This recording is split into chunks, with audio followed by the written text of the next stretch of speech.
Caregiving for a loved one is an admirable job, and it feels manageable at first. But it's a huge job, and over time it becomes more and more difficult, and the warning signs that you might be burning out creep in faster than you think. More than 7 million Americans provide unpaid elder care, and many do it as the sole caregiver. In this video, I will give you 3 clear steps how to make a plan, when to know it's time to bring in help, and why using retirement funds for care is about protecting your health and quality of life. Recognizing the early red flags makes all the difference, because missing them can lead to costly last-minute decisions that run into the thousands. The hidden red flags of caregiver burnout are often subtle at first, but they can have a powerful impact if left unaddressed.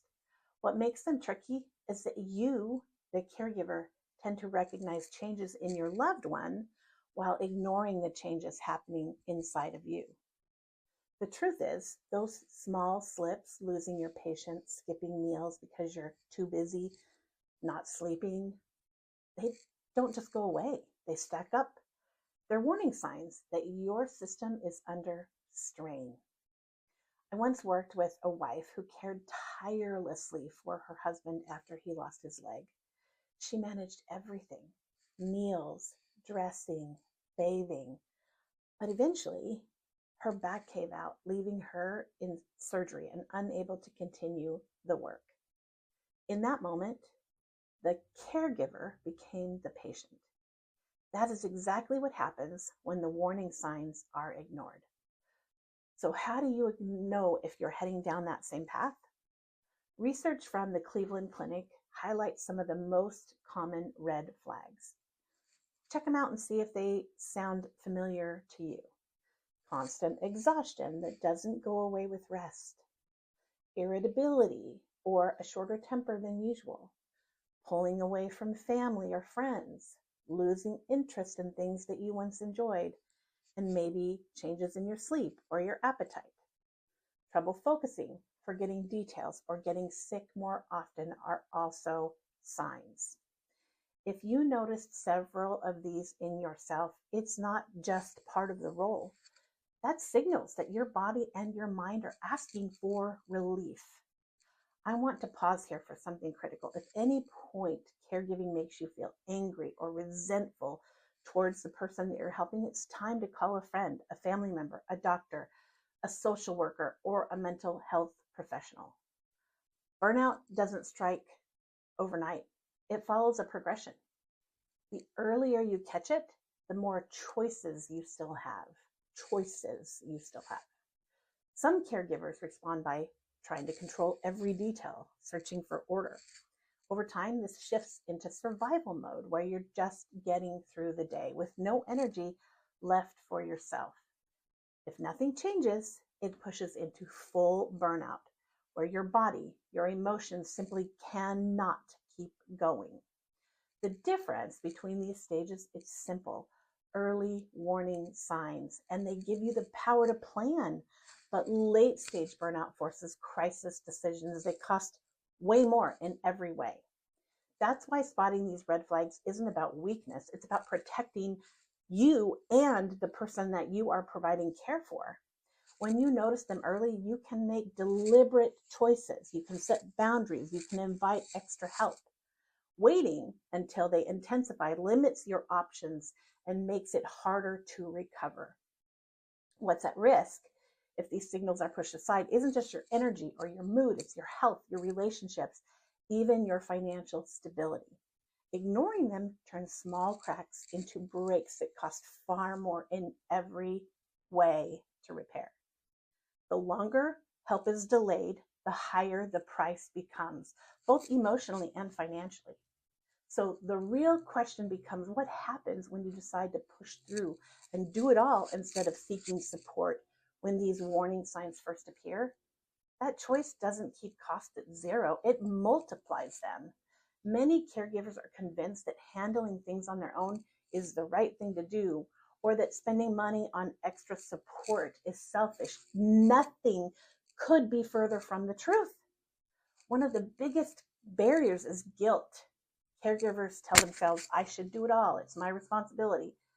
At first, avoiding paid help feels like you're saving money. Well, here's what this often looks like. It's a caregiver stretches beyond their limits. It skips rest, misses their own medical needs. Without realizing it, they are more run down and less able to catch those changes in their loved one's condition. Then a fall, an infection, a missed medication pushes everything into emergency mode. And at that point, the hospitals and the agencies make the next step decisions, not the family. And those decisions are almost always more expensive, less flexible. Studies show that structured breaks, known as respite care, reduce hospitalizations for both the caregiver and the loved one. Shared caregiving, whether through hired aides or rotating family members, keeps health outcomes far steadier than expecting one person to hold the entire load. In other words, early, planned support lowers both the emotional burden and the financial risk. So how do you know when to act? There are clear warning points that you can use. If you find yourself chronically exhausted or getting sick more often, it's time to bring in help. If your sleep, appetite, or mood changes significantly, that's another signal. If your loved one has repeated falls, misses medications, or lands in the ER unexpectedly, you should not wait to add support. And most importantly, if resentment sets in, or you have thoughts about harming yourself or the person you're caring for, that is the point to seek help immediately. Once you recognize a trigger, take 3 quick steps. First, make a simple care plan. Write down the top needs, medical tasks, and any medication schedules. Second, gather your family for a short meeting and divide the responsibilities so all the tasks don't fall on your shoulders.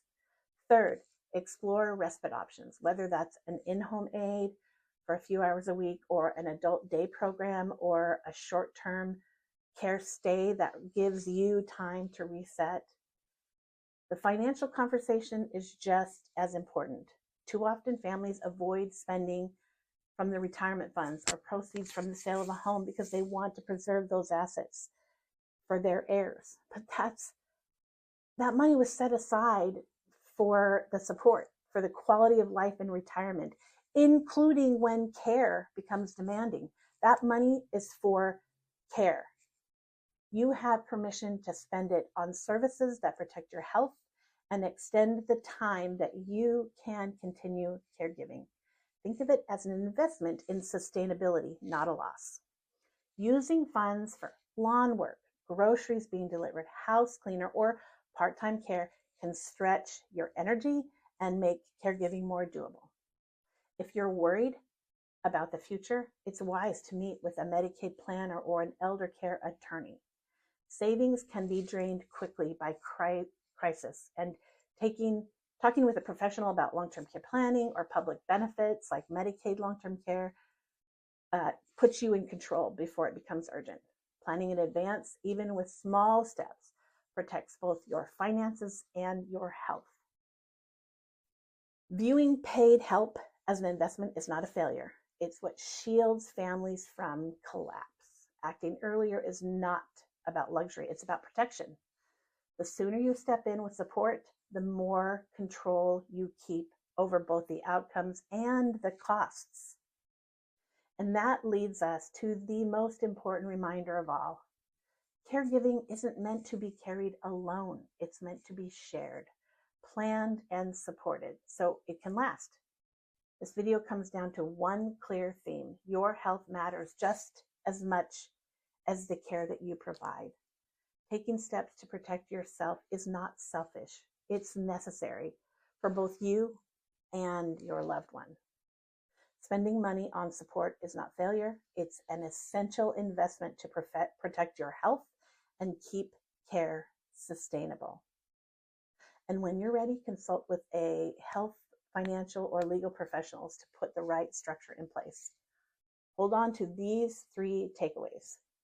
recognize the signs, make a plan, and set clear triggers. I have a PDF in the show notes for you to check yourself and what to do next if you decide you are in that burnout. If this video resonated with you, I'd love to hear in the comments what's one sign you're noticing in yourself, or one step that you're going to take this week, whether that's calling an agency or having a family meeting or scheduling respite care.